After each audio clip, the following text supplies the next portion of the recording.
Vamos a escudriñar la palabra de Dios y quiero hablarles en esta mañana acerca de las dimensiones del rapto o del arrebatamiento de la iglesia. Quiero que conozcamos lo que implica el rapto, que podamos distinguirlo, el rapto, que es un evento que no tiene que ver con la segunda venida de Jesús, y también dónde será este encuentro y cómo se diferencia el rapto de la segunda venida de Jesús y por qué razón nosotros debemos tener el conocimiento de la doctrina del arrebatamiento o del rapto. ¿Por qué debemos conocer, por qué debemos saber acerca de este acontecimiento como iglesia? Es importante que nosotros lo entendamos, puesto que si no estamos conscientes de esto, tal vez seamos de lo que terminemos quedándonos cuando el Señor venga por desconocer esta doctrina. ¿Ok? Bien, vamos a leer primera a los Tesalonicenses, capítulo 4, versículos 13 al 18. Así de pie, por favor, y por separados vamos a leer primero a los Corintios 15, 50 al 54. Estamos de pie, por favor. Vamos a leer la escritura, tengamos reverencia a la palabra y leamos. Dice: tampoco, hermanos, queremos que ignoréis acerca de los que duermen, que no os entristezcáis como los que no tienen esperanza. ¿Qué sigue? Porque si creemos que Jesús murió y resucitó, así también traerá Dios con él a los que durmieron en Jesús. El que sigue. Por lo cual os decimos esto en palabra del Señor, que nosotros que vivimos, que habremos quedado hasta la venida del Señor, no seremos delanteros a los que durmieron. El que sigue. Porque el mismo Señor, con aclamación, con voz de arcángel y con trompeta de Dios, descenderá del cielo, y los muertos en Cristo resucitarán primero. ¿Qué sigue? Luego nosotros, los que vivimos, los que quedamos, juntamente con ellos seremos arrebatados en las nubes a recibir al Señor en el aire, y así estaremos siempre con el Señor. El que sigue. Por tanto, consolaos los unos a los otros en estas palabras. Vamos a leer lo que dice el apóstol Pablo a los Corintios en el capítulo 15, primera carta, versículos 50 al 54. Dice así: esto empero digo, hermanos, que la carne y la sangre no pueden heredar el reino de Dios, ni la corrupción hereda la incorrupción.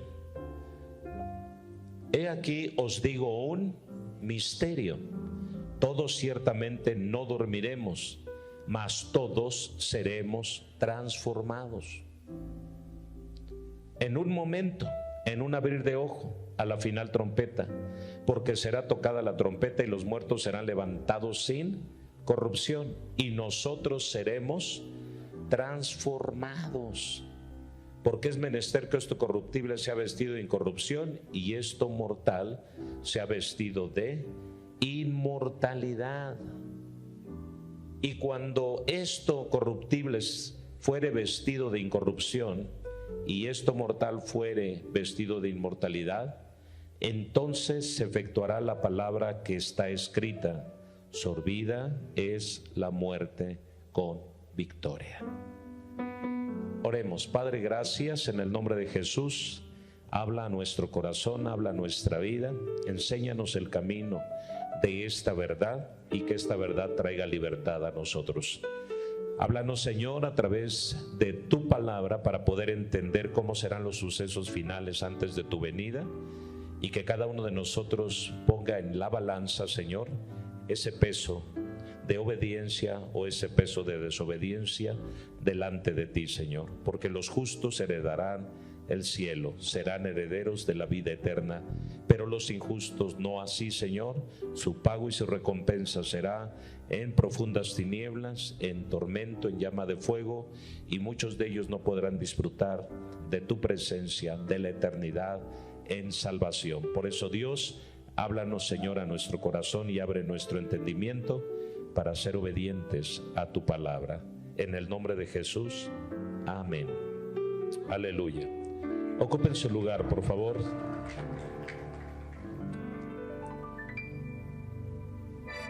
Las diferentes dimensiones de lo que será el rapto o el arrebatamiento.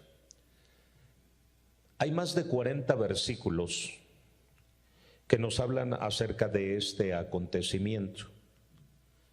No hay un solo versículo aislado, como algunos llegan a argumentar sobre 1 Tesalonicenses 4, que nos habla acerca del rapto o del arrebatamiento como doctrina, sino hay más de 40 pasajes bíblicos que respaldan este acontecimiento. Aunque la palabra arrebatamiento, rapto, no aparece en la Escritura como tal, pero sí los términos como seremos levantados.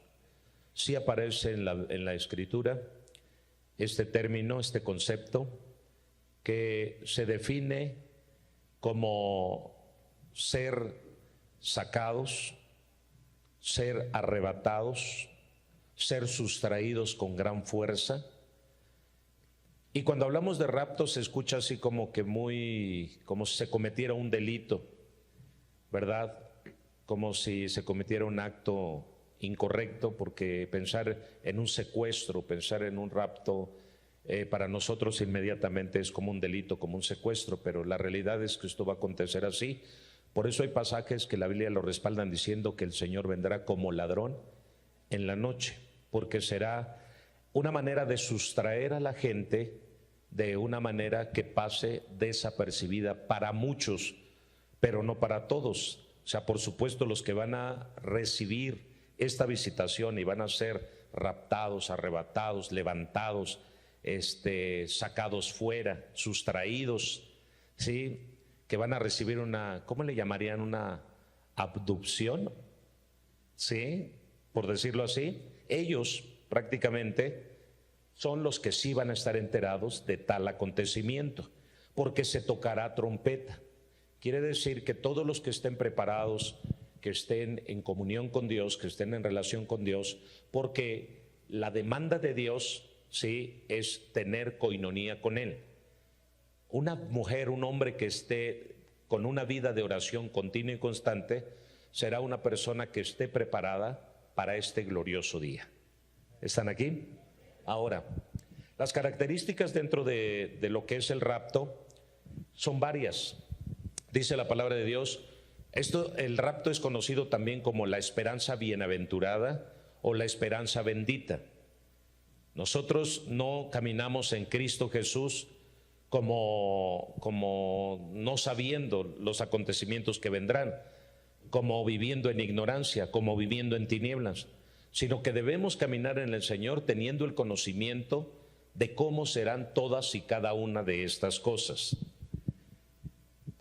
Cuando nosotros hablamos del arrebatamiento también, hay dos palabras que se utilizan para hacer la diferencia de lo que es el arrebatamiento o lo que es el levantamiento en la vida de las personas. Y estas dos palabras, por supuesto que sí están escritas en la palabra de Dios. Una de esas palabras es airo. Está escrito en Mateo capítulo 24, versículo 39. Vamos a leer. Mateo 24, 39. Y no conocieron hasta que vino el diluvio y llevó a todos. Así será también la venida del Hijo del Hombre. Aquí hay una falta de conocimiento acerca de la venida de Dios o la visitación de Dios. Y dice que por esa falta de conocimiento llevó a todos. Esta palabra llevó es la palabra airo, como de aire, airo. Y este término de airo nos da la idea que tiene que ver con destrucción, la idea de arrastrar o de cargar algo para ser destruido. Así que los que no reconocieron en la visitación de Dios antes del diluvio, este término no tiene que ver con el término acerca de arrebatamiento, el rapto, como nosotros lo hemos leído, porque muchos han tomado este término pensando que también tiene que ver cuando dice que el Señor vino para levantar o para llevar, es decir, viene, levanta para destrucción. No, Dios no levanta para destrucción, sino Dios levanta para salvación y para dar vida eterna. Porque la palabra que se utiliza en Mateo 24, 40 y 41 es la palabra paralambano, que es diferente al término airo. Aquí es para destrucción el término airo, pero paralambano es el término que se utiliza para describir algo que será tomado, sustraído, arrebatado, sacado fuera, secuestrado, raptado para bendición. ¿Están aquí? Vamos a Mateo 24, que es otro de los versículos que nos menciona todo el capítulo 24 de Mateo. Jesús no deja de hablar de su venida, del fin del mundo y de cómo será esto. Aquí en Mateo 24, 40 nos habla que dos estarán en el campo, el uno será llevado o tomado, que es la palabra paralambano, ¿sí? Que tiene que ver con ser tomado, ser sacado, ser sustraído para ser bendecido. ¿Están aquí? Así que el uno será tomado y el otro será dejado. Y el siguiente versículo habla de las mujeres. Primero habla de los hombres y después habla de las mujeres. Dos mujeres estarán en el molino, ¿sí? Y una será tomada y la otra será dejada. Esto es arrebatamiento, esto es rapto, esto es la venida del Señor Jesús por su iglesia. ¿Ok?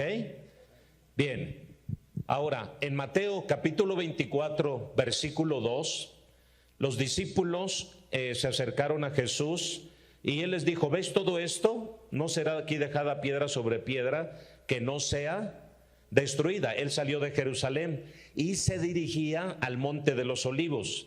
El monte de los olivos está frente al monte de Jerusalén, donde está construido o donde estaba construido el templo de Jerusalén. Y la distancia que existe entre el monte de Jerusalén al monte de los olivos sabemos que es muy corta. ¿Recuerdas, Omar? Son 3 kilómetros aproximadamente que existe entre el monte de los olivos y el monte de Jerusalén. Solo son 3 kilómetros. Y dice la Escritura que Jesús les decía que ese templo iba a ser destruido. En el año 70 ese templo fue destruido. En el año 70 ese templo, juntamente con el altar donde se ofrecían los sacrificios, en ese lugar no quedó piedra sobre piedra.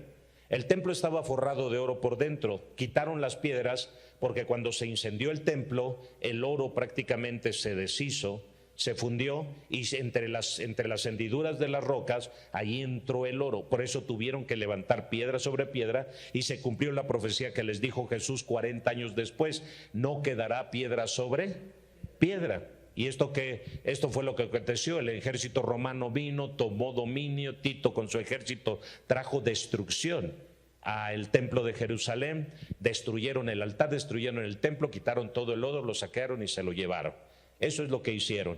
Y desde ese día hasta el día de hoy, 2000 años después, no ha vuelto a ser reconstruido el templo de Jerusalén.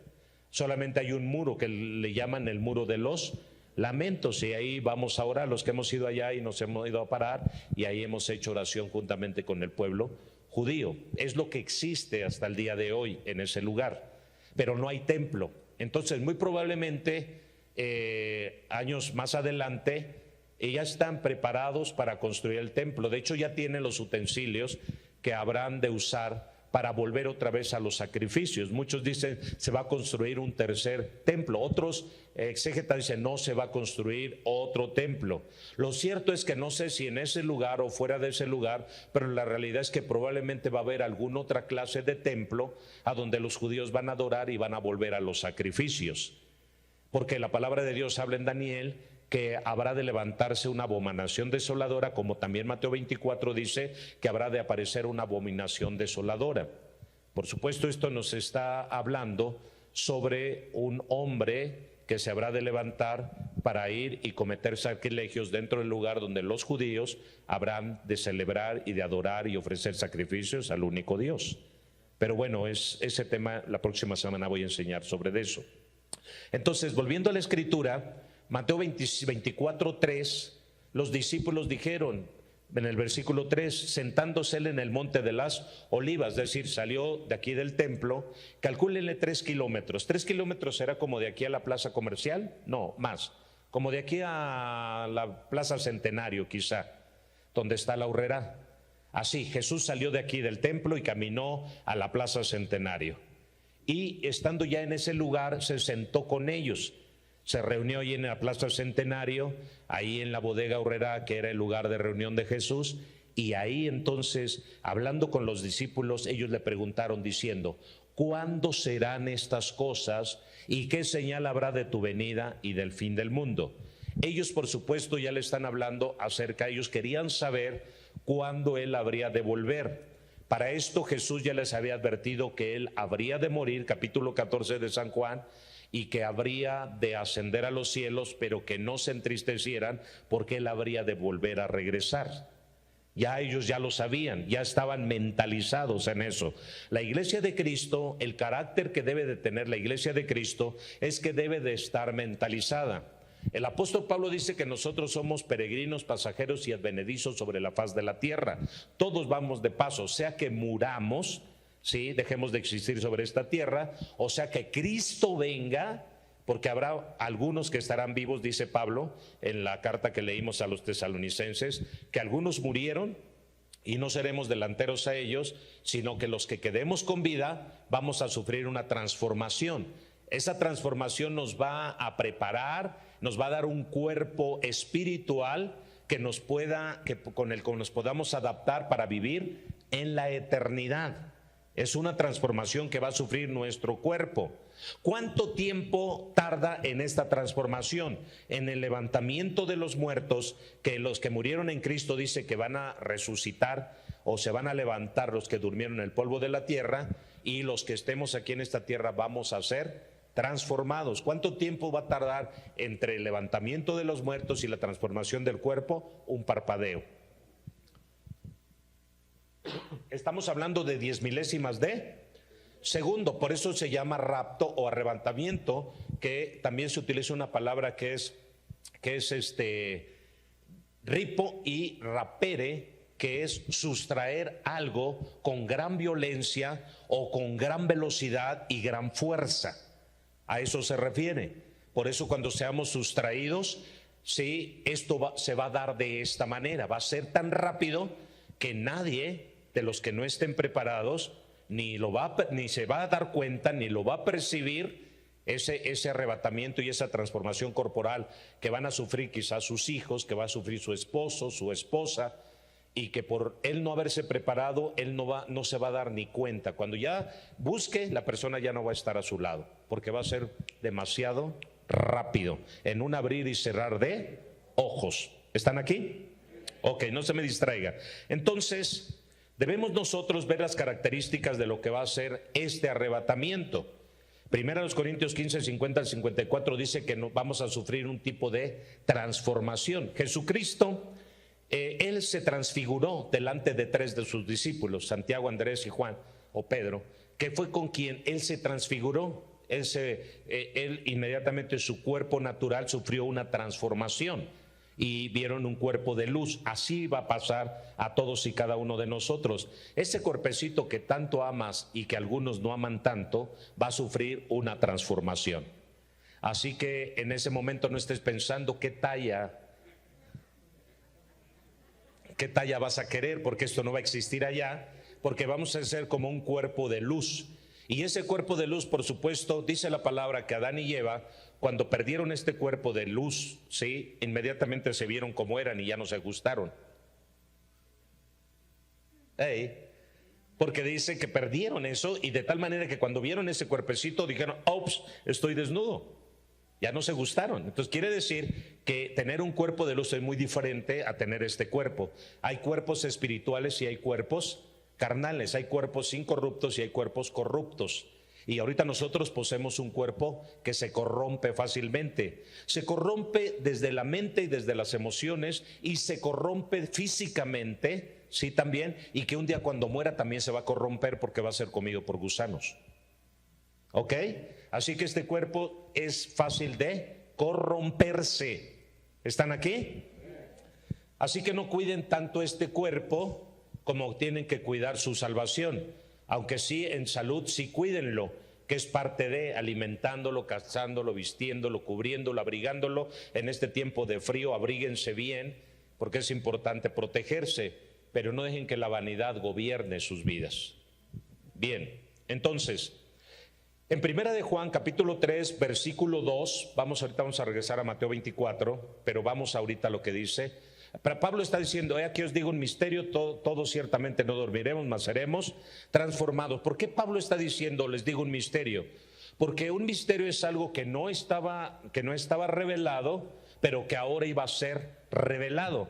Porque el Antiguo Testamento nada más nos da luces sobre el arrebatamiento, pero no nos dice abiertamente la doctrina del arrebatamiento. Pero Pablo aquí ya está diciendo: ahora a mí me es dada esta revelación, yo voy a abrir este misterio y se los voy a revelar a ustedes. ¿Cómo va a ser? No vamos a dormir, no todos vamos a morir, sino que los que estemos vivos vamos a ser transformados. ¿En qué tiempo? Dame el versículo 52. En un abrir y cerrar de ojos vamos a sufrir esta transformación. ¿Están aquí? En un momento, en un abrir de ojo, a la final trompeta, porque será tocada la trompeta, los muertos serán levantados. Esta palabra levantados tiene que ver con arrebatamiento, tiene que ver con rapto, y van a ser levantados sin corrupción, y nosotros seremos ¿qué? Transformados. ¿En qué tiempo? En un abrir y cerrar de ojos. Por eso, si tú estás pensando: no, pues yo me voy a preparar en su momento, ahorita no, pastor, no tengo tiempo, ahorita, pastor, pues estoy estudiando, ahorita, pastor, pues tengo otras cosas en la cabeza. Escúchame bien, cuando venga el arrebatamiento, si no estás preparado, no vas a tener tiempo para prepararte. Por eso debes de prepararte desde ahora. Todo el tiempo una vida de oración. ¿Cómo me preparo? Orando en todo tiempo, con toda deprecación y súplica. Velad y orad. Sí, dice el Señor, debemos estar velando y orando para que cuando llegue aquel día no nos sorprenda.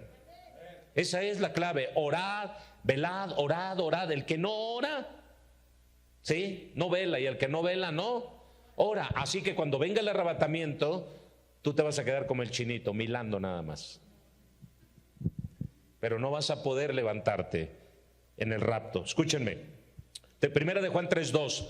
Quiero que vean lo que dice la Escritura. Muy amados, ahora somos hijos. Esa es la identidad que tenemos.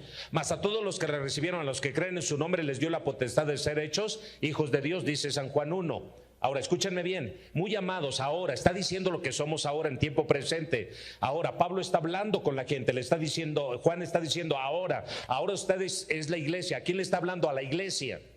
Juan es predicador de la iglesia. Juan estuvo en Éfeso predicándole a la iglesia en Éfeso, una de las 7 iglesias que se fundaron en el Asia Menor y que están escritas en el Apocalipsis. 7 iglesias, y una de ellas, el pastor principal era Juan, el apóstol de Jesús. Y él está diciendo: a ver, amados, ahora tú y yo somos hijos de Dios. Y aún no se ha manifestado lo que hemos de ser. Si ahora que somos hijos de Dios experimentamos la presencia, experimentamos la gracia, experimentamos la misericordia, experimentamos el favor, experimentamos las bendiciones de Dios, imagínense en aquel tiempo cuando ya nosotros lleguemos a este nivel. Pero sabemos que cuando Él apareciere, seremos semejantes a Él, porque le veremos como es Él. Ahorita no lo vemos, pero un día, cuando ya tengamos la semejanza de Él, vamos a poderle ver. Y en otras palabras también nos está diciendo: como Él es, lo serás tú también. Aleluya. Pero esto va a ser en el arrebatamiento. Esto no está hablando del arrebatamiento. Juan nos está hablando del arrebatamiento, nos está hablando de ese tiempo cuando Cristo vuelva y nos encontremos con Él. ¿Ok? Bien. Entonces, debemos distinguir el arrebatamiento de la segunda venida de Jesús. Ahora escúchenme, voy a ilustrarlo de la siguiente manera, ¿sí? Ayúdame, Damaris. ¿Sí? ¿Cómo lo voy a ilustrar? De esta forma, ponte aquí arriba, hija. ¿Sí? Ven, Ana.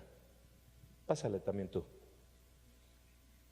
Israel, aquí en medio, por favor, súbanse. Ok, lo voy a ilustrar de la siguiente manera para que entendamos.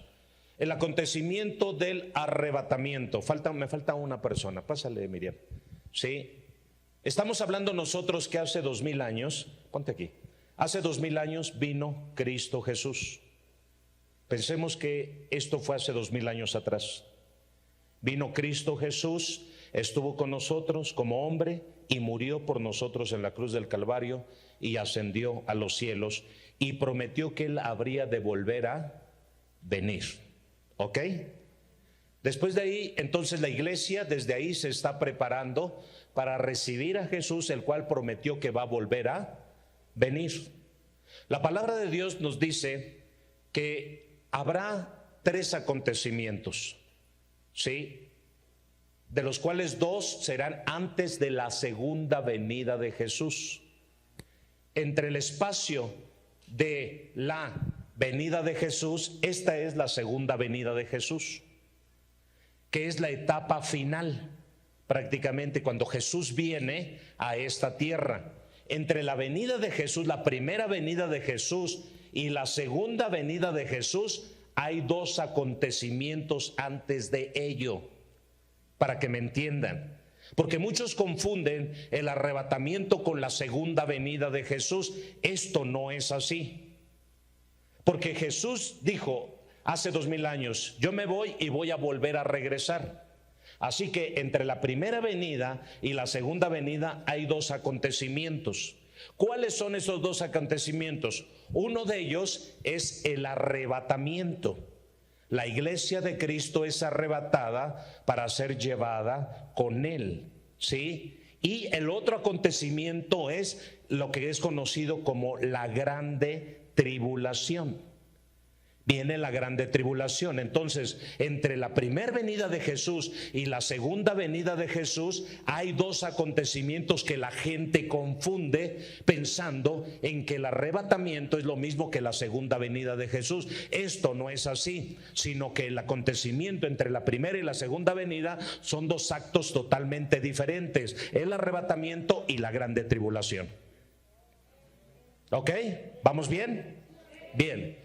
Por supuesto que entre esta venida y esta venida no sabemos la hora, y es a lo que el Señor se está refiriendo. Entre la primera venida y la segunda venida no sabemos ni del día ni la hora en la cual el Señor ha de venir. Pero entre este acontecimiento y este acontecimiento, que es el arrebatamiento y la grande tribulación, sí hay un periodo de tiempo que lo marca Mateo, que lo marca Daniel también, y dice cuántos días van a pasar del arrebatamiento de la iglesia al comienzo de la grande tribulación. Ahí sí se va a saber, pero escúchenme bien.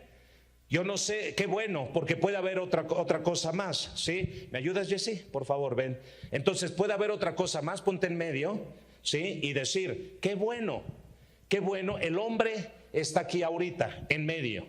El hombre está antes de ser arrebatado o predispuesto para pasar por la grande tribulación. Ya les dije, entre este periodo y este periodo va a haber 1290 días, que son 42 meses, que son 3 años, 1290 días, que son 3 años y medio prácticamente, que se va a ver, y cuántos días en lo que ocurre o en lo que acontece tal cosa. Sí hay un tiempo determinado, pero aquí está el hombre ahorita.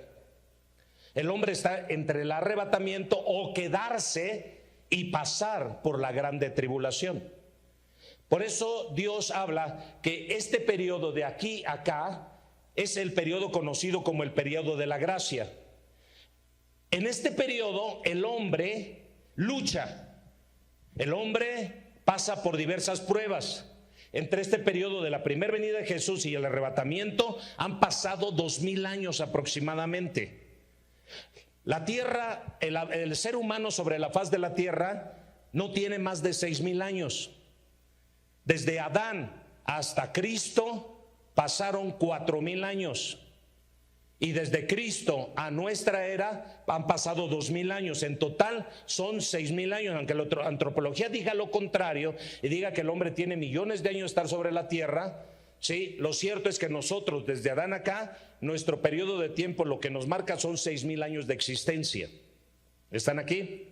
Solo 6000 años de vida sobre la faz de la tierra, de Adán hasta nosotros, para empezar. Si antes de Adán hubo una raza preadámica, bueno, Dios creó cosas, creó vida que tiene millones de años. Pero hablando de Adán y nosotros, solo tenemos 6000 años de estar sobre la faz de la tierra, a los cuales los primeros 5 libros de la Biblia se escribieron hace 3500 años. De Moisés a Cristo Jesús son 1500 años.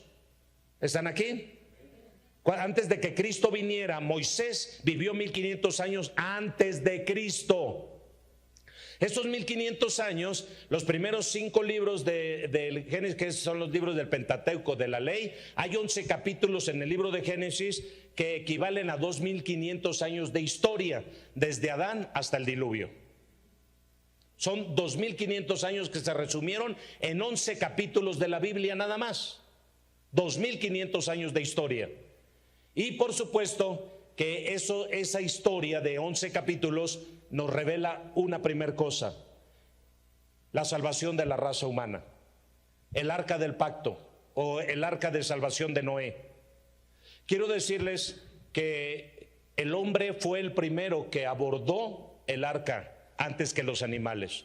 A veces irónicamente enseñamos y decimos, no, ¿cómo es ser posible que el hombre, mejor los animales antes que el hombre? No, lo que pasa es que Dios trajo la redención a la tierra antes que cualquier otra cosa. La redención la trajo Cristo Jesús en nuestros tiempos a la raza humana, tanto los que estuvieron en el pasado como los que estuvieron en el presente. Noé trajo la redención de la tierra que había sido maldecida por causa del pecado. No, me quedé solo. Noé fue asignado y fue tomado para traer la restauración de las criaturas y la restauración de la tierra que había sido maldecida por causa del pecado del hombre, según Génesis 3, que dice espinas y abrojos, del versículo 16 al 19 del capítulo 3, espinas y abrojos te producirá la tierra. Había sido maldita, y maldita será la tierra por causa de tu pecado, de tu maldad. Y entonces tenía que ser restaurada la tierra, y por eso dice que vino un diluvio y limpió toda la tierra de la maldición que ésta tenía. Así que por eso los animales entraron más que el número de hombres, porque la corrupción había llegado a todos, y se tomaron 7 parejas de animales puros y una pareja de animales impuros, dice la Escritura. ¿Sí? Y dice Dios, ahora ha llegado el día, el tiempo, capítulo 7 dice, y llegó el tiempo, Noé, de que venga el juicio sobre la faz de la tierra. Así que voy a destruir esta tierra con agua, voy a limpiarla, voy a purificar esta tierra, voy a quitar la maldición que hay sobre esta tierra con un diluvio, voy a traer el juicio sobre esta tierra. Y por supuesto que todos los que están en corrupción no van a poder participar de la salvación. Pero yo te hallé a ti, Noé, como un varón justo, íntegro, recto, temeroso de Dios, el cual te he escogido, para que cumplas un propósito, construir el arca en la cual se salvarán tú y tu familia. Y dice el Señor, y se presentó Jehová ante Noé y le dijo, Noé, aquí a 7 días voy a hacer llover sobre la faz de la tierra, voy a hacer la renovación de toda la tierra, la restauración de la tierra. Lo que fue maldecido yo lo voy a restituir a través de un diluvio. Así que todas las criaturas y la tierra van a ser redimidas. El hombre todavía no, el hombre va a ser redimido años después, siglos después, ¿sí? Y por supuesto el que vino a redimir al hombre fue Cristo Jesús, pero el medio que fue utilizado para redimir la tierra y las criaturas fue Noé. Aleluya. Porque entonces, ¿dónde iba a habitar la nueva creación en Noé? Si no hubiera redimido la tierra hubiera sido un desierto totalmente, porque espinas y abrojos le hubiera producido la tierra y el hombre no hubiera podido sobrevivir en ella. Pero sin embargo, Dios le dio otra oportunidad al hombre en Noé, y en Noé viene toda otra vez la descendencia de los hombres, en Sem, Cam y Jafet. y de ahí se surgen todas las naciones de la tierra.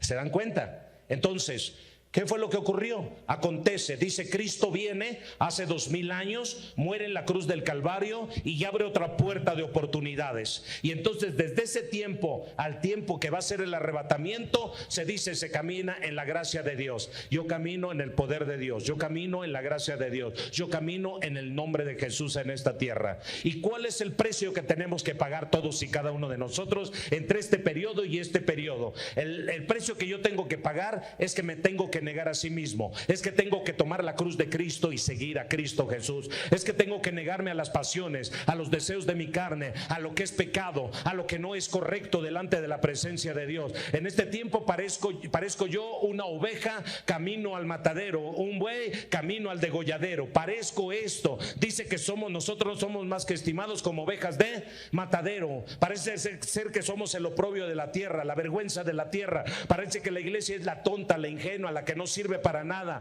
Parece que la iglesia no tiene nombre, no tiene presencia. La iglesia no cabe en ninguna institución, no cabe en los colegios, no cabe en las áreas de gobierno, no cabe en ninguna empresa.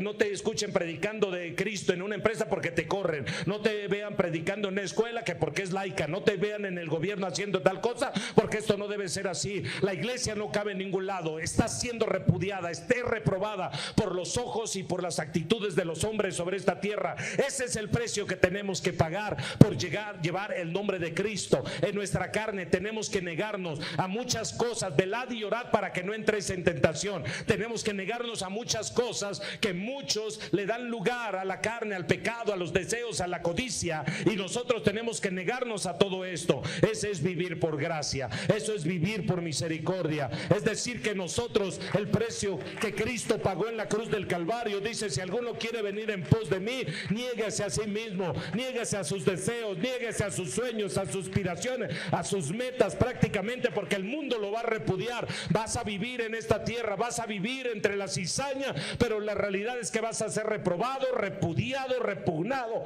No vas a ser aceptado del todo en esta tierra. Te vas a ver como el raro, como el extraño. Hay una clase de repudio para la iglesia. No cabes en ninguna institución. Hay hogares donde no cabes como cristiano. Aún los de tu propia casa te vuelves enemigo de ellos por pensar diferente, por pensar en la santidad, por pensar en la pureza, por pensar en la limpieza, por pensar en la obediencia. Te vuelves una persona apestado para el padre, para la madre, para los hijos. Simplemente caes gordo porque todo el tiempo estás diciendo que tienes que caminar en Dios. Esfuércense, santifíquense, conságrense, busquen a Dios, y a veces como padre, eres odiado por tus propios hijos. Ese es el precio. Ese es el precio de la gracia. Por eso dice, si quieres reinar juntamente con Cristo, padecerás juntamente con Él para poder reinar juntamente con Él. Por eso la Biblia dice, y en el mundo tendréis aflicción, pero no temas, yo he vencido al mundo. Si el mundo os aborrece, no se entristezcan, primero me aborreció a mí. Entonces, por eso no cabes ahí con tus compañeros. Pareces demasiado aburrida porque no vas con ellos al hotel, no vas con ellos a las fiestas, a las pachangas, no te drogas, no le metes al alcohol. Por eso te dicen amargada, amargado, ya te lavaron el coco. No cabes, no encajas en su círculo. Por eso no cabemos en ningún lado. Es porque está escrito. Porque nosotros tendríamos que marcar la diferencia. El mundo no tendría que marcar la diferencia, sino dice, no se preocupen porque primero me aborreció a mí, porque el mundo no me conocía. Y el mundo a nosotros, hablando del mundo, de lo que es el cosmos del mundo, que es el sistema de cosas. La tierra es una cosa, el mundo es otra cosa. La tierra, por eso es donde quiera que vayas y donde pises, la tierra trabaja para ti, porque la tierra reconoce los pies de los benditos, de los santos, de los que buscan a Dios. Pero la tierra vomita a aquellos que viven en pecado, en maldad, son peregrinos extranjeros sobre esta tierra. Realmente se vuelven así errantes en esta tierra. Nosotros a donde quiera que vayamos, bendito serás en la ciudad, bendito serás en el campo. Deuteronomio 28 nos habla sobre la bendición que cargamos nosotros cuando caminamos, porque la tierra huele tus pies. Dice: estos pies son benditos. Benditos los pies que llevan el evangelio. Benditos los pies que llevan el arca del pacto. Benditos los pies de los hombres que buscan a Dios. Benditos los pies de los que sirven a Dios. Por eso donde quiera que vayas, la tierra no te va a vomitar. Te conoce, sabe quién eres, sabe si eres un Caín o llevas la esencia del Mesías en tus pies. Por eso habla benditos los pies. ¿Por qué? Porque los pies son los que tienen contacto con la tierra. Benditos los pies, porque los pies son los que tienen contacto con la tierra. De otra manera no podría ser, sino que es por los pies que la tierra te reconoce. Por eso dice que muchos pies son presurosos para derramar mal, para caminar en el mal, para andar en el mal, para esforzarse para el pecado. Por eso la tierra también reconoce. Dice: no entiendo por qué me va tan mal, no entiendo por qué tantas situaciones difíciles y adversas. Porque reconoce los pies, la tierra te vomita, no trabaja para ti. Por eso dice: la paz os dejo y mi paz os doy, no como el mundo la da, yo os la doy. Es decir, hay una paz temporal y una paz duradera. La paz duradera es la que Cristo trajo a nuestra vida. La paz temporal es cuando operamos en la carne. Y entonces este tramo entre Jesús vino y el arrebatamiento, simplemente nosotros, ¿por qué vamos a ser arrebatados? Porque creímos en Cristo Jesús, pero no obedeces. ¿Por qué vamos a ser arrebatados? Porque yo acepté a Cristo hace 30 años y no has hecho nada. El estilo de vida que tienes es mediocre. El estilo de vida que tienes es conformista. El estilo de vida que tienes cristiano no impacta a nadie. Tan seguro estoy de decirte las cosas que ni siquiera tú mismo te has impactado de tu estilo de vida. Ve cómo vives, ve cómo eres, ve cómo andas. Pasan los años y sigues siendo el mismo perdedor, el mismo fracasado, el mismo mediocre, el mismo con tus mismos problemas de toda la vida. El problema carnal que tienes de carácter no lo has vencido. El problema sexual que tienes continuamente, ahí está carne, Señor ayúdame, o mejor llévame. No has podido vencer, por eso no has podido avanzar a otro nivel, porque no has podido superar esa crisis sexual que tienes, esa crisis emocional almática que tienes, no la has podido superar. Sigues demacrado, amargado, deprimido, triste, enojado, frustrado. Habrá gente que escuche, habrá espíritus que reciban. O sea, sigues en la misma condición. No importa si tienes 20 años. Aquí el asunto no se trata de eso, de cuántos años tienes en el evangelio, sino de cuántos cambios se han logrado hacer durante el tiempo que tienes de caminar en el Señor. Qué tan nueva criatura eres. De modo que si alguno está en Cristo, nueva criatura es. Las cosas viejas pasaron, aquí todas son hechas nuevas. Estamos muchas veces más llenos de lo viejo que de lo nuevo. ¿No es cierto? Estamos más llenos de lo viejo que de lo nuevo. Otra cosa, el proceso entre la venida de Cristo y el arrebatamiento tiene que ver con esa vida de sacrificio. Debemos oler a sacrificio. O sea, tú debes de oler cuando te levantas y vas de la oración. El Señor dice: huele aquí a sacrificio. Cuando dejas el tiempo del ayuno, prácticamente terminaste tu ayuno 3-4 veces a la semana, el Señor dice: aquí huele a sacrificio. Cuando te levantas de la lectura de la palabra, estás leyendo, estás orando en la palabra, dice el Señor: aquí huele a sacrificio. Cuando vas y le predicas a alguien, dice el Señor: aquí huele a sacrificio. Cuando tu prioridad es el reino, cuando tu prioridad es buscar a Dios, dice el Señor: aquí huele a sacrificio. Aquí no huele a carne, aquí huele a incorrupción. De este lado hay corrupción, pero aquí huele a incorrupción. Cuando traes tus ofrendas, tus diezmos, tus pactos, primicias, aquí huele a sacrificio, dice el Señor. Ese es el lapso que ocurre entre esto y esto. Cuando te niegas a ti mismo, cuando te convidan, cuando te invitan a participar de cosas infructuosas de las tinieblas, de cosas que no son correctas delante de Dios, y te niegas, dice el Señor: aquí huele a sacrificio. Todo esto va sumando a tu vasija, a tu lámpara, la va llenando con aceite. Cada negación que tú te des, cada negativa que tú des al pecado, a la maldad, a la perversión, a los deseos de la carne, estás negándote a una pelea, a una confrontación, estás negándote a tus deseos. Hoy, pastor, como de veras hubiera querido pegarle y no le pegué. Huele a sacrificio, dice el Señor. Me quise ir de mi casa, pastor, porque de veras ya me tenían hasta acá. ¿Y qué pasó? Me quedé, pastor, porque sé que tengo que pagar el precio. Huele a sacrificio. ¡Hey! No, el chamaco casi me convence para llevarme. ¿Y qué pasó? No, le dije que no. O anillito y boda o no hay nada.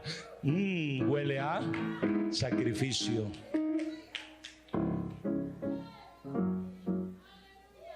La paga del pecado es, pero la dádiva de Dios es. Esto es lo que existe. Es lo que hizo Cristo Jesús. Aquí hay un lapso en medio. El hombre está debatiéndose. Entre este y este hay un hombre en medio. Y entre este y este hay un hombre en medio. La diferencia es que el que está aquí se negó y el que está acá no se negó. Me quedé solo. Pásale, Adil, ven acá. Escúchenme bien. ¿Cuál es la diferencia del hombre? Escúchenme bien. Ponte aquí en medio, hijo. La diferencia es que entre este y este hay un hombre o una mujer. Por eso la Biblia dice: había un hombre, dos hombres en el campo. El uno fue tomado y el otro dejado. Aquí está el hombre. Y la siguiente: había una mujer en el molino. Una se fue arrebatada y la otra fue quedada. Porque entre Cristo y el arrebatamiento hay un hombre o hay una mujer que tiene que tomar una determinación, negarse a sí mismo para poder ser arrebatado. Pero entre el arrebatamiento y la gran tribulación también habrá un hombre o una mujer que decidieron no negarse a su carne, a este mundo y a sus deseos. Por eso el que entre aquí y acá, alguien se quedará, y el que se quedará pasará por todo este proceso hasta la venida de Jesús. Pero el que está acá tiene la oportunidad que si se niega, entonces ya no llegará acá, sino aquí terminará. Y al quedar aquí simplemente va a ser arrebatado, va a ser sustraído, va a ser llevado a la presencia del Padre Celestial. Aleluya. ¿Vamos bien hasta ahí? Siéntense un momento, ahorita los requiero otra vez. Escúchenme bien. Escúchenme bien. Cuán importante es que podamos distinguir entre la primera venida y la segunda venida. ¿Qué acontecimientos va a haber? ¿Sí? Los cuales voy a hablar la próxima semana acerca de la grande tribulación. Las dimensiones de la grande tribulación es lo que voy a estar hablando. Entonces, la negación que existe entre la venida de Cristo y el arrebatamiento es muy importante. O sea, ¿tú crees que ahorita negarte no vale la pena? ¿Tú crees que ahorita dejar de pecar no vale la pena? Decirle no al alcohol no vale la pena. Decirle no al tabaco no vale la pena. Decirle no a la mentira no vale la pena. Decirle no a la fornicación no vale la pena. Te equivocas, vale la pena. Si tú crees que no vale la... Ay, es que me estoy perdiendo de las cosas buenas. Hoy no fui a la pachanga con mis cuatro.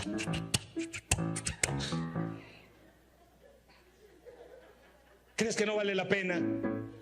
Ay, es que hoy obedecí a mi mamá. ¿Crees que no vale la pena? Oh, es que me sujeté a mi papá. ¿Crees que no vale la pena? Ay, es que me sujeté a mi marido. ¿Crees que no vale la pena? Ay, es que amé a mi esposa. ¿Crees que no vale la pena? Ay, es que quedé con disciplina y amor a Dios, a mis hijos. ¿Crees que no vale la pena? Hey, ¿crees que no vale la pena? Es que me quedé sin trabajo. ¿Crees que no vale la pena? Es que me salió un buen trabajo. ¿Crees que no vale la pena? Todo vale la pena si está apegado y alineado a la voluntad de Cristo. Con dinero y sin dinero, hago siempre lo que quiero, y tu palabra es mi ley.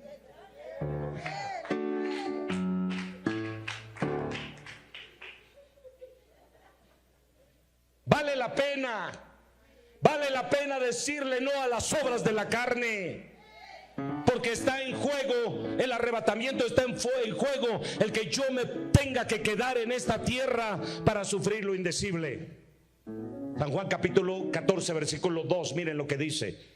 Hay más de 40 versículos que me hablan del rapto. No solo Pablo habló del rapto, también los apóstoles hablaron del rapto, pero muchos, al no tener claridad de esto, se pierden pensando que nada más Pablo habló del rapto, así que es un versículo muy aislado. No es cierto, hay más de 40 versículos y Jesús habló de ello. Por eso dijo: en la casa de mi Padre muchas moradas hay. De otra manera os lo hubiera dicho: voy pues a preparar lugar para vosotros. Dame el versículo 3, mire lo que dice el versículo 3. ¿Sí? Y si me fuere y os aparejare el lugar, vendré otra vez y os arrebataré, y os los raptaré, y os los tomaré, me los llevaré a mí mismo, para que donde yo estoy, vosotros también estén. Jesús estaba hablando del rapto ahí. Estaba hablando de que Él vendría para llevarnos, pero Él primero fue a preparar el lugar para donde nosotros vamos a estar. Aleluya. Así que ya distinguieron la diferencia entre el arrebatamiento y la segunda venida. Si hay una primera, hay una segunda venida, pero nunca. El problema es que muchos no se detienen a ver qué ocurre en el lapso de ese periodo de tiempo, que es la última semana de Daniel. Por eso muchos no pueden, terminan confundiendo el arrebatamiento con la segunda venida de Cristo Jesús. Ahora escúchame bien, cuando hablamos de la segunda venida de Cristo Jesús, ¿sí? Ya vimos nosotros que Jesucristo, para recibir a Cristo, ¿en dónde? Vamos a 1 Tesalonicenses 4:16, creo, 17. Miren lo que dice. 4:16 o 17 creo es. Porque el mismo Señor, con aclamación, con voz de arcángel, trompeta de Dios, descenderá del cielo, y los muertos en Cristo resucitarán primero. El 17. Luego nosotros, los que vivimos, los que quedamos juntamente con ellos, seremos arrebatados. ¿En dónde? ¿En dónde? ¿En dónde? Y recibiremos al Señor. ¿En dónde? En el aire, no en la tierra. Así que no vamos a nosotros a recibir al Señor, o Él no nos va a recibir a nosotros aquí en la tierra. Nos va a recibir en las nubes, nos va a recibir en el aire. Eso es el arrebatamiento, que vamos a ser sustraídos de esta tierra y nos vamos a encontrar con Él allá en las nubes. ¿Sí? Ahora, pero si tú vas a Zacarías capítulo 14 versículos 3 y 4, te vas a dar cuenta que ahí sí Zacarías nos habla, en el capítulo 14 versículos 3 y 4, nos habla de la venida, la segunda venida del Señor. Sí, 14, 3 y 4. Después saldrá Jehová y peleará con aquellas gentes como peleó en el día de la batalla. Habla de la batalla del Armagedón. Y afirmaráse sus pies en aquel día sobre el monte de los olivos. Ahí sí descendió. Y será acompañado de un tremendo terremoto, dice. Sí, y partirá por medio de sí hacia el oriente y hacia el occidente, haciendo un muy grande valle, y la mitad del monte se apartará hacia el norte y la otra mitad hacia el mediodía. ¿Qué viene acompañado de la segunda venida de Jesús? Un grande terremoto, y está pronosticado un terremoto que va a azotar toda la tierra. ¿Se acuerdan de la falla de San Andrés?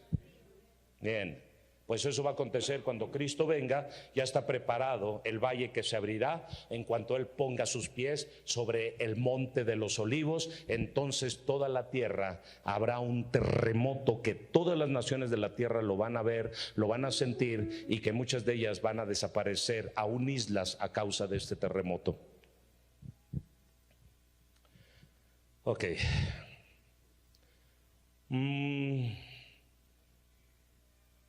Así que el arrebatamiento para nosotros no es una doctrina para que nos cause miedo o pánico, sino es una doctrina que nos debe causar esperanza. ¿Oyeron? Por eso el versículo 18 lo dice, ¿no? 4:18 lo está diciendo: consolaos con estas palabras. El versículo 18, dámelo por favor, de Primera de Tesalonicenses 4:18.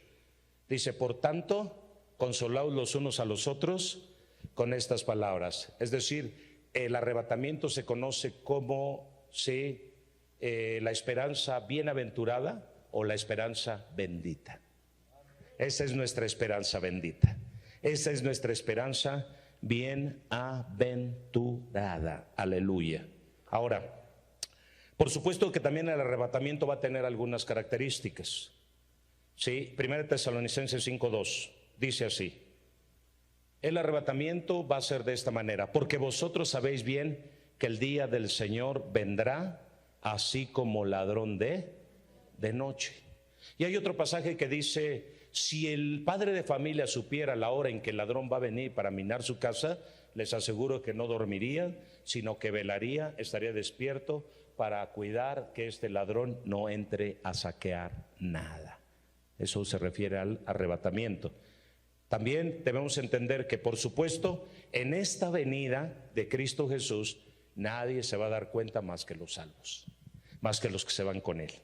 ¿Están aquí? Así que porque será tocada la final trompeta y los muertos en Cristo resucitarán primero y luego los que quedemos seremos transformados. ¿Cuántos años faltan para esto? A como pintan las cosas, una década, 15 años, 20 máximo, antes de que Cristo venga. Las cosas van a ser aceleradas. Mateo capítulo 24 versículos 2 al 8 nos dice acontecimientos, o 3 al 8 nos dice acontecimientos que vendrán al final de los tiempos. ¿Cómo van a ser? ¿Qué señales habrá? Dice, habrá terremotos, habrá hambres, habrá pestes, habrá guerras y habrá rumores de guerras. Esto es toda una secuencia de un solo acto. Actos sucesivos, continuos y constantes. Aquí México, dirán las noticias, en México acaba de temblar, vino un terremoto en el epicentro de Acapulco, de Chiapas, de Oaxaca, y fue de 9 grados a escala de Richter. Hay mucha destrucción. Y mientras está la noticia aquí, dirán, y en Japón se ha levantado un conflicto social, y hay peleas, y hay guerras, y hay saqueos. Y en China se dirá, ciertamente se cansaron de toda la opresión de ese gobierno y se han sublevado cientos de miles de millones de personas que están peleando por ser libres de toda esa opresión que han estado viviendo del comunismo en esta tierra. Y al mismo tiempo estarán diciendo, y las plagas se están azotando por todas partes, las epidemias están matando a miles de personas por todas partes, y el hambre, los alimentos son ahorita ya no pueden suplir la necesidad de los 8,000 millones de habitantes que hay sobre el planeta Tierra. No se da abasto y el gobierno no sabe cómo solucionar este problema porque la hambruna ya está matando en varias naciones. Haití está viviendo una situación difícil, África está viviendo una situación difícil, y todos ellos están muriendo a causa del hambre. Todo esto, cuando ustedes escuchen de todo esto que está aconteciendo en todas partes del mundo, sucesos continuos y constantes de este nivel, entonces dice estar preparados, estar apercibidos, porque el tiempo de nuestro rapto, arrebatamiento y sacada de esta tierra está a punto de acontecer. Quiere decir que actos continuos y constantes sucesivos, dice, se levantará nación contra nación y reino contra reino, habrá sedicciones entre los propios pueblos, se levantarán hombres que estarán queriendo la libertad y otros que querrán oprimir al pueblo. Así que estamos ya viviendo esos tiempos. Todavía no se ven tan fuertes, pero van a ver que esto va a ir en aumento. El hambre, escúchenme bien, Apocalipsis capítulo 3 me habla de los 3 caballos, capítulo de las 7 iglesias, y me habla de los 3 caballos, capítulo 4 del Apocalipsis. Y esos 4 caballos, uno es blanco, el otro es negro, el otro es amarillo, el otro es negro y el otro es rojo. Y estos caballos, ahorita el caballo blanco de la paz, según anda cabalgando por toda la faz de la tierra desde 1945, con la Organización de las Naciones Unidas, que fue levantada para traer quietud y paz sobre toda la faz de la tierra, de tal manera que ellos tienen un eslogan donde dicen paz y seguridad.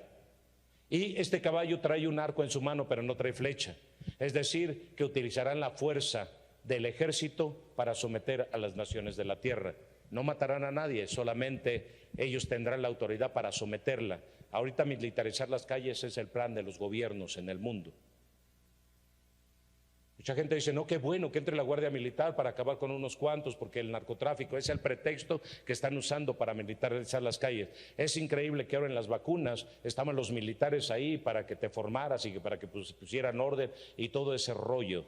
¿Sí? Esto es solo el principio, es el sometimiento que está habiendo hacia los hombres, hacia las naciones de la tierra. Se van a militarizar las calles y muchos no lo están viendo.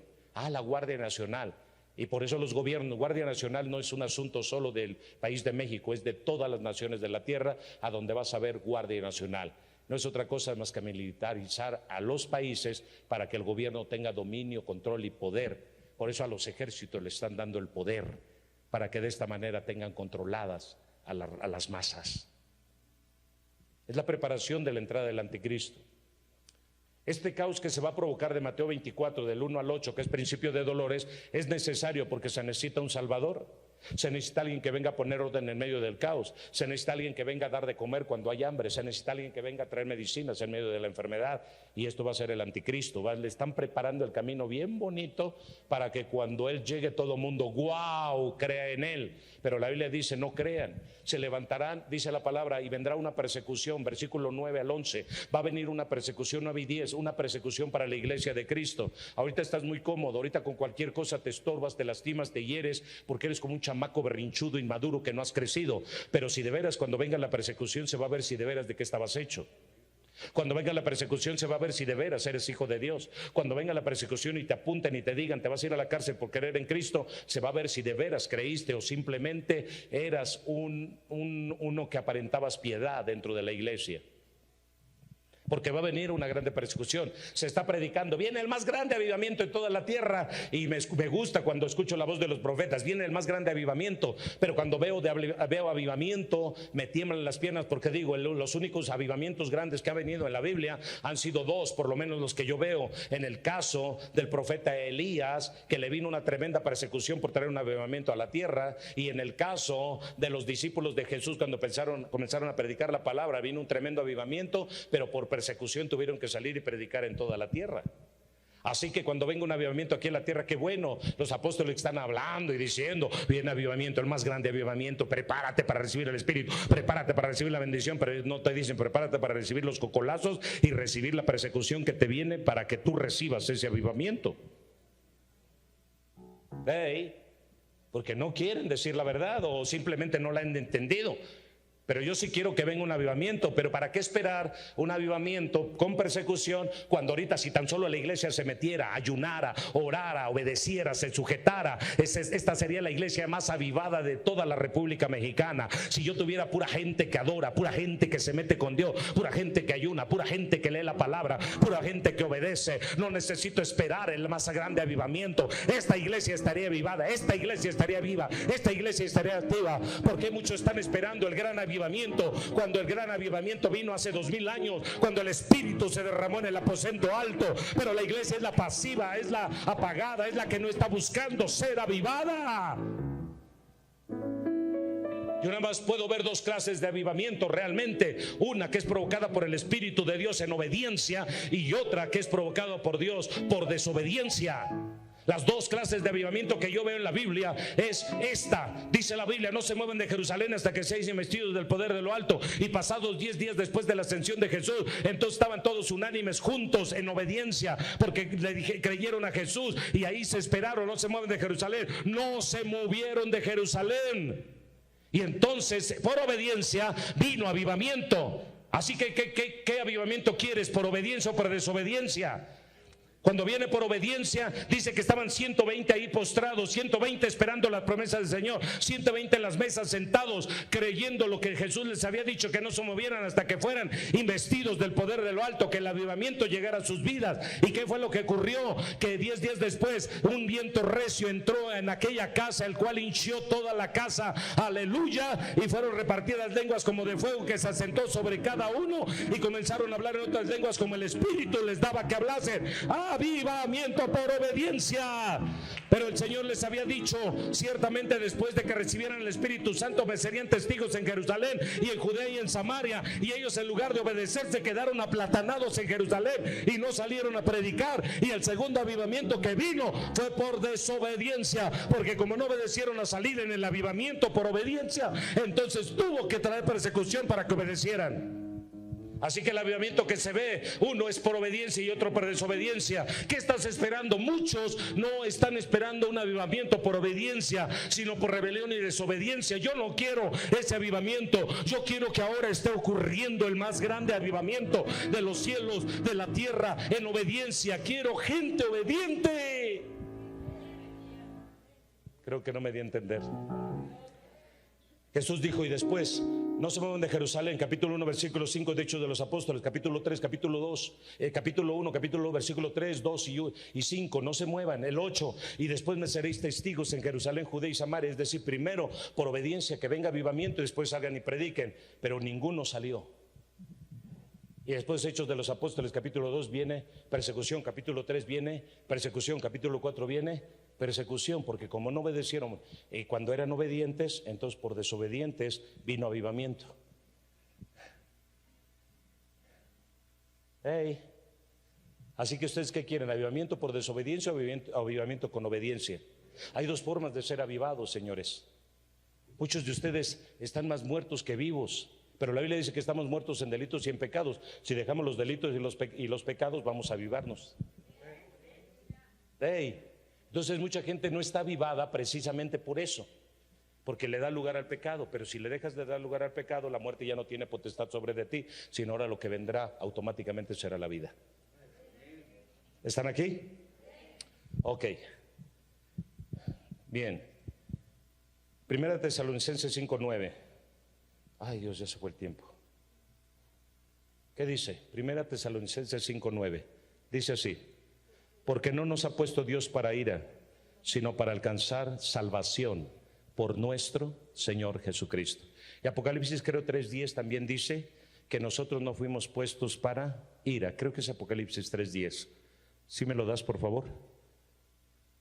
Porque has guardado la palabra de mi paciencia, yo también te guardaré de la hora de la prueba que ha de venir a todo el mundo para probar a todos los que moran en la tierra. Así que nosotros en el arrebatamiento vamos a ser librados de un gran periodo de tribulación como no ha habido ni ha existido jamás. Déjenme decirle, todo lo que ustedes ven ahorita de dolor y sufrimiento, no, es Porky, el festival de Porky. O sea, es una caricatura. Cuando venga la verdadera tribulación, eso sí será algo terrorífico. ¿Quién podrá estar de pie en el día de la ira del Señor? Dicen los reyes, fíjate bien, y los reyes y los poderosos de la tierra dirán a este monte: cae sobre nosotros, porque ¿quién nos podrá apartar de la ira del Cordero? Entonces nota tú lo siguiente: si los reyes y los poderosos dicen esto, entonces ¿qué le espera al pobrecito, al mendigo del escuadrón de la muerte, que no deja de chupar porque dice que no puede? Hey, o sea, no nos engañemos. Por esto está diciendo, la palabra es muy poderosa y muy precisa. Los reyes y los poderosos de la tierra dirán a este monte: cae sobre nosotros. Reyes y poderosos, los Slim de este tiempo, los Azcárraga de este tiempo.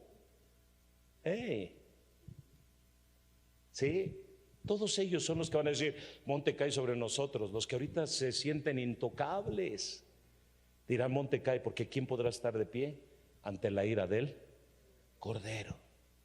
Así que Salinas Pliego no le salvarán todos sus millones. Al señor Slim no lo salvarán todos sus millones. Azcárraga no lo salvarán todos sus millones. A los Vázquez Raña no lo salvarán todos sus millones. A los políticos que se han enriquecido a costillas de un pueblo noble no lo salvarán todos sus millones. Cuando llegue el día de la ira, ellos clamarán y pedirán y dirán: ¿quién nos podrá salvar de la ira? Monte, escóndenos de los ojos del cual tenemos que dar cuentas. Entonces ahorita ellos se ríen del pueblo, ahorita se mojan del pueblo, ahorita abusan del pueblo, ahorita saquean al pueblo, se roban la riqueza del pueblo, pero un día, hijos del diablo, van a dar cuenta delante de Dios de toda la maldad que han hecho, porque así está escrito. Si no se arrepienten, pero si se arrepienten, Dios les va a dar la oportunidad ahorita, y como saqueo devuelvan 4 tantos lo que hayan robado al pueblo.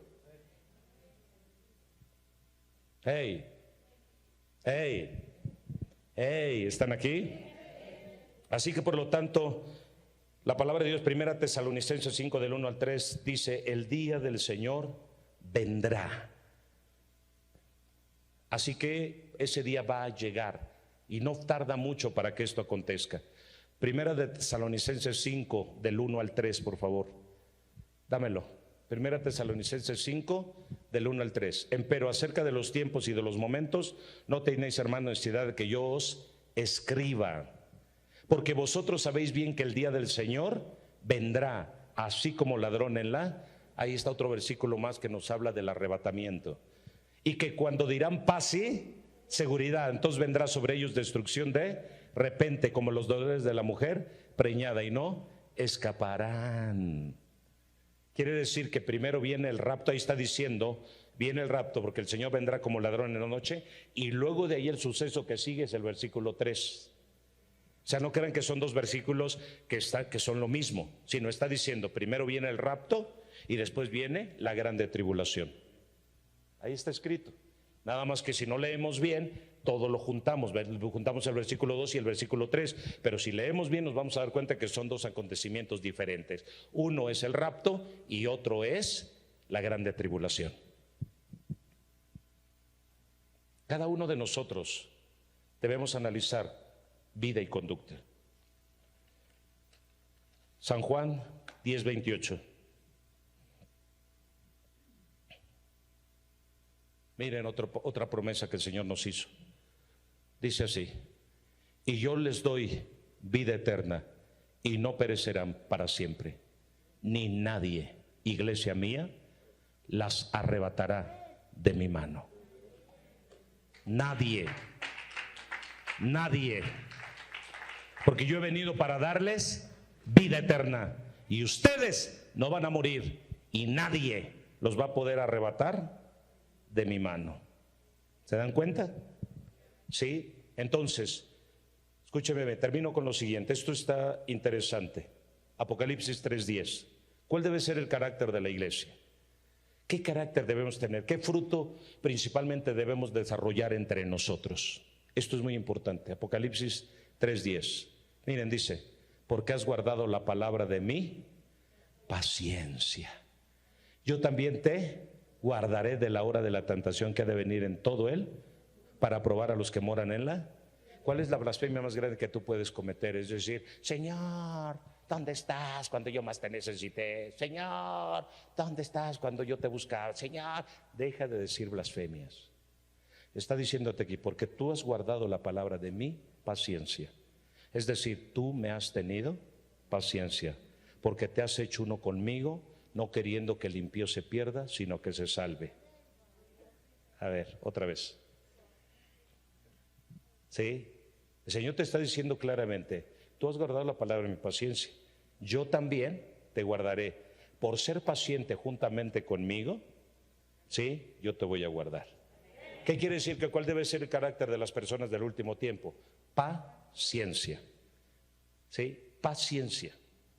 Por eso dice el Señor que el Señor es paciente para con nosotros, no queriendo que ninguno perezca, sino que procedan al arrepentimiento. El carácter del Señor es que Él es paciente. Moisés se convirtió en alguien extraordinario ante los ojos de Dios porque era un siervo paciente. Jesucristo es considerado como el siervo paciente. Hey. Así que el carácter de los hijos de Dios que se van en el rapto es que son pacientes. Ay. ¿No lo creen? ¿No lo creen? ¿Sí? Así que pregúntate si tu carácter es de paciencia. ¿Sí? Miren, escúchenme bien. Santiago 1:3 al 5. Santiago 1:3 al 5. Miren lo que dice Santiago. Dice: sabiendo que la prueba de vuestra fe, así que toda prueba, ¿qué produce en ti? ¿Qué produce en ti? ¿Qué produce en ti la prueba? ¿Qué produce en ti la prueba? ¿Qué produce en ti la prueba? ¿Y por qué te quieres divorciar entonces? ¿Qué produce en ti la prueba? ¿Y por qué estás peleado con tu mujer? ¿Qué produce en ti la prueba? Entonces, ¿por qué estás peleado con tus padres? ¿Qué produce en ti la prueba? ¿Por qué estás peleada con tu mamá y con tu papá? ¿Qué produce en ti la prueba? ¿Por qué estás peleado con tu pastor? ¿Qué produce en ti la prueba? ¿Por qué estás enojado con tu patrón? ¡Hey! ¿Qué produce en ti la prueba? Paciencia. Y no somos una bola de quejosos. ¡Hey! Es que ya no aguanto esta prueba, ya no aguanto esta lucha, ya no aguanto esta situación, ya no aguanto esta pobreza, ya no aguanto esta enfermedad, ya no aguanto este dolor, ya no aguanto esta pareja, ya no aguanto este hijo, ya no aguanto esta esposa. Entonces, ¿qué quieres que produzca Dios en ti? La prueba produce paciencia. Y si no logras superar eso, por eso no has avanzado. Porque en cada prueba que te viene te desanimas, te caes, hablas mal de Dios, te enojas, ya no quieres seguir, ya no quieres avanzar. Lo que está haciendo Dios es producir un fruto en ti que no existe. Los impacientes. ¿Cuánta te impacienta? Y apúrate, y corre, no tienes paciencia. Ey, es que no me tienen paciencia.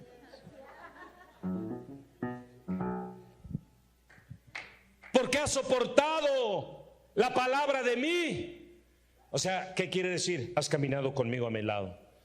¿Cuántas veces has deseado, hijo, que yo ya traiga juicio? ¿Cuántas veces has deseado que yo ya traiga condenación? ¿Cuántas veces has deseado que ya traiga sobre la tierra la destrucción, sobre el impío, sobre el malvado?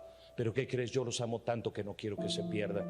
Por eso tú has caminado junto conmigo en la palabra de mi paciencia. Por tanto, yo también, como me has soportado en la palabra de mi paciencia y has aguantado la prueba, tú también, tú vas a ser librado de la ira que vendrá.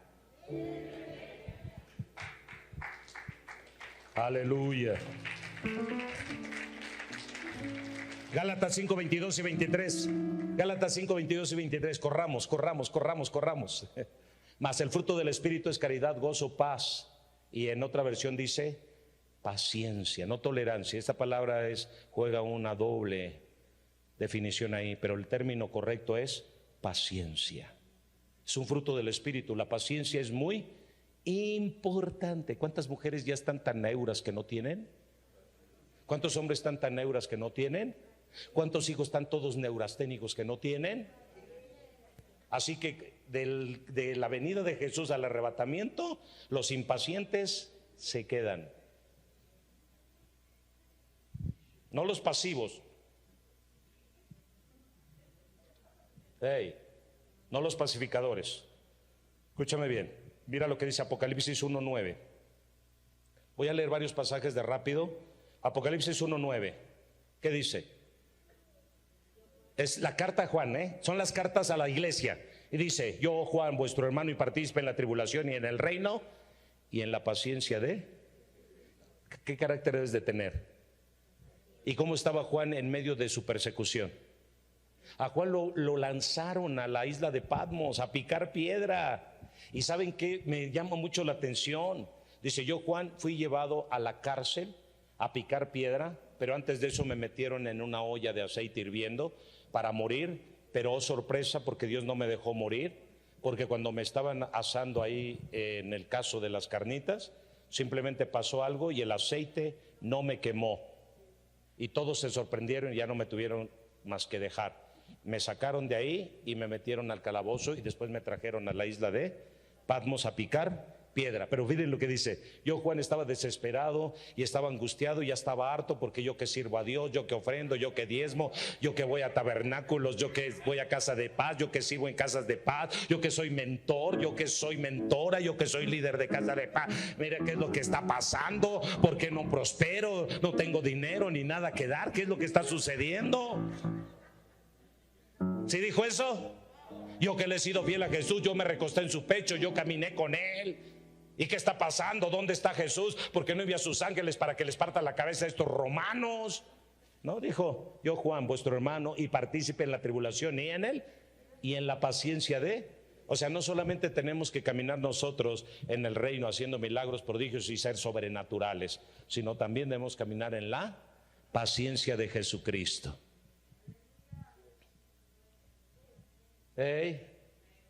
Fíjate, ahora escúchame bien. Mira lo que dice Apocalipsis 2:2 y 3.